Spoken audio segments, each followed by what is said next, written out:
মুসাফার কোনো দোয়া আছে কিনা?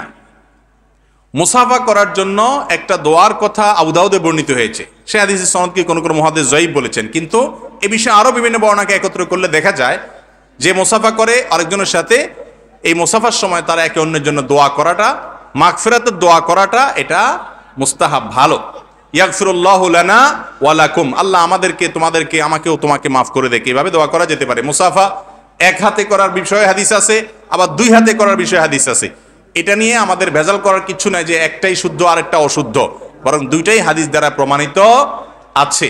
আর মুসাফার দোয়া এটা খুব শক্তিশালী, একেবারে সুস্পষ্ট, একেবারে বিশুদ্ধ কোনো হাদিস না থাকলে বিষয়ে অনেকগুলো রেওয়ায়েত আছে, সবগুলো একত্র করলে আমলযোগ্য মনে হয়। অনেক উলামায়ে কেরাম আমলের পরামর্শ দিয়ে থাকেন। এরপরে প্রশ্ন হলো, আমি মেসে 3 জন হিন্দু বন্ধুর সাথে থাকি, তাদের সাথে একই পাত্রে খাবার খাওয়া, ইফতারি করতে ইসলামে কোনো বাধা আছে কিনা? অমুসলিমদের সাথে একই সাথে থাকলেন, একই সাথে খেলেন, এতে কোনো গুনাহ হবে না, তবে হালালটা খেতে হবে।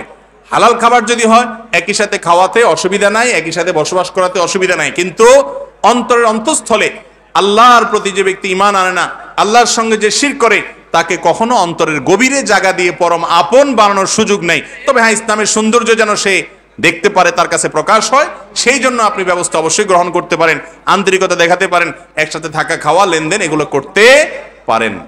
এরপরের প্রশ্ন হলো, খরগোশের গোশত খাওয়া কি জায়েজ আছে? খরগোশের গোশত খাওয়া জায়েজ আছে, এটাই প্রায় জমহুর সকল ইমামদের মত। নবী করিম সাল্লাল্লাহু আলাইহি সাল্লামের জন্য আনাস রাদিয়াল্লাহু তাআলা আনহু একটা খরগোশ শিকার করে আনছেন। শিকার করে আনার পর নবী করিম সাল্লাল্লাহু আলাইহি সাল্লাম সেখান থেকে খেয়েছেন। বোঝা গেল খরগোশের গোশত খাওয়া যাবে, যদি কেউ খেতে চায় খাবেন, আর যদি কারো রুচিতে না কুলায় তিনি না খাইলে অসুবিধা নেই, এটা তার ব্যাপার। কিন্তু শরীয়ত যেটাকে হালাল করছে ওইটাকে হারাম করা যাবে না। রিমা তুহারিমু মা আহাল্লাল্লাহু লাক, এটা হালাল, আপনার মনে চাইলে আপনি নাও খাইতে পারেন, কারণ মনে চাইলে তিনি খাবেন।